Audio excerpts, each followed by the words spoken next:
आपने सही कहा कि इन स्कीम्स जो हैं, परियोजनाएं जो हैं, इसमें जाति या धर्म का कोई भी डिफरेंस नहीं किया जाता, किसी के बीच में कोई पक्षपात नहीं होता।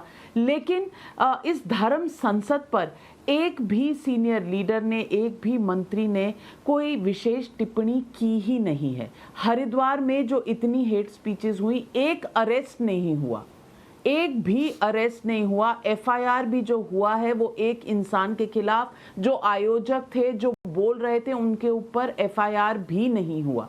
तो अनुराग ठाकुर जी, आपकी परियोजनाएं अपनी जगह हैं, सराखों पर अगर सबके लिए हैं और सबका विश्वास करती हैं, लेकिन दूसरी तरफ आप सूचना और प्रसारण मंत्री भी हैं, और सूचना और प्रसारण मंत्री जो होते हैं वो सरकार की छवि तय करते हैं। तो मैं आपसे पूछना चाहती हूँ, क्या आप व्यक्तिगत तौर पर इन स्टेटमेंट्स की, इन वक्तव्यों की भर्त्सना करेंगे? आप कहेंगे कि ये गलत है? कोई भी धर्म समुदाय अगर इस तरह की बात कहे, कोई भी इंसान अगर इस तरह की बात कहे, तो वो गलत है।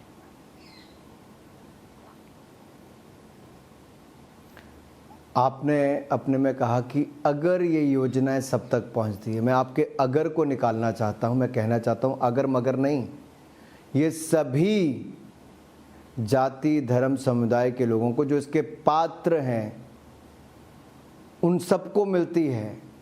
मोदी सरकार कोई भेदभाव नहीं करती है।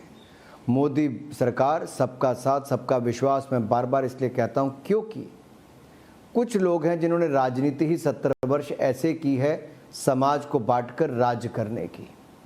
हम उस तरह से नहीं करते। हम तो सत्ता में आए हैं लोगों की सेवा करने के लिए, और जिस देश के प्रधानमंत्री 24 घंटे में से 18-20 घंटे काम करते हों, देश के लिए समर्पित हों, देश को आगे ले जाने का काम करते हों और दुनिया भर में भारत का नाम ऊंचा करने का काम किया, वह इफ एंड बट्स नहीं हो सकते कि हमने इसके लिए उसके लिए सबके लिए करने का काम किया है, आगे भी करेंगे। और कानून व्यवस्था राज्य का विषय है, राज्यों की उसकी जिम्मेदारी है। आप ये कहेंगे कि राजस्थान में रेप हो गए, वहाँ पर कूड़ेदान में कई सारी वैक्सीन्स को फेंक दिया, हज़ारों वैक्सीन को बर्बाद कर दिया गया, तो क्या मैं राजस्थान के लिए अशोक गहलोत सरकार के लिए बोलने जाऊं? क्या महाराष्ट्र में संतों महंतों के ऊपर लाठियां चलाकर उनको मार दिया गया, तो क्या मैं उद्धव सरकार का जवाब देने जाऊं? क्या अगर छत्तीसगढ़ में ये धर्म संसद हुई तो मैं उसके लिए कहूँ? ये राज्यों ने अपना उत्तर देना है, और मुझे लगता है वो सक्षम है अपनी अपनी बातों का उत्तर देने का और कड़े निर्णय करने का। मैं आपसे एक और पूछना चाहता हूं, विपक्ष का एक और दिल्ली में ही नाविका जी, जब किसान आंदोलन भी चल रहा था, तब एक नौजवान की वहां पर हत्या कर दी गई। आप में से कितने चैनल्स ने तब और उसके बाद भी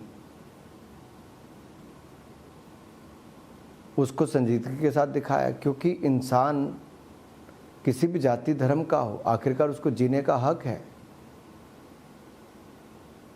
उस समय भी ऐसे बहुत सारे प्रश्न उठते हैं कि आखिरकार हम लिमिटेड करके क्यों दिखाते हैं? जो सच है उसको आगे दिखाना चाहिए। और मुझे पूर्ण विश्वास है, क्योंकि आज नव वर्ष का पहला दिन है, आप एचडी फॉर्मेट में भी जा रहे हैं, सभी पहलुओं को आप लोग दिखाएंगे, और जनता जो पहले भी जागरूक है, क्योंकि आज केवल प्रिंट इलेक्ट्रॉनिक मीडिया नहीं, डिजिटल के माध्यम से बहुत सारी खबरें उन तक पहुंचती हैं, लेकिन डिजिटल पर भी बहुत कुछ ऐसा है जो आपत्तिजनक है, सच्चाई से परे है। तो हम सब का जिम्मेदारी वहाँ पर भी बनती है। जैसे हम लोग पीआईबी से फेक न्यूज़ के खिलाफ कार्रवाई, जो हमें लिखता है चेक करके उसको वापस बताते हैं फेक न्यूज़ है कि नहीं है, तो आप लोग भी ऐसा कुछ प्रयास अपने लेवल पर जरूर करेंगे। जी बिल्कुल अनुराग ठाकुर जी, और आपने सही कहा, जो ये घटना घटी थी, हम एचडी फॉर्मेट में थे, शायद लिमिटेड घरों तक पहुंच रहे थे, लेकिन हमने इस मुद्दे को संजीदगी से लिया था, ना सिर्फ टाइम्स नाउ नवभारत पर टाइम्स नाउ पर भी, और हम ये मुद्दे उठाते रहते हैं संजीदगी से। हमारी नज़र से या हमारे दिल से या हमारे सवालों से ये मुद्दे कभी दूर नहीं होते, और हम ये सवाल पूछते रहेंगे।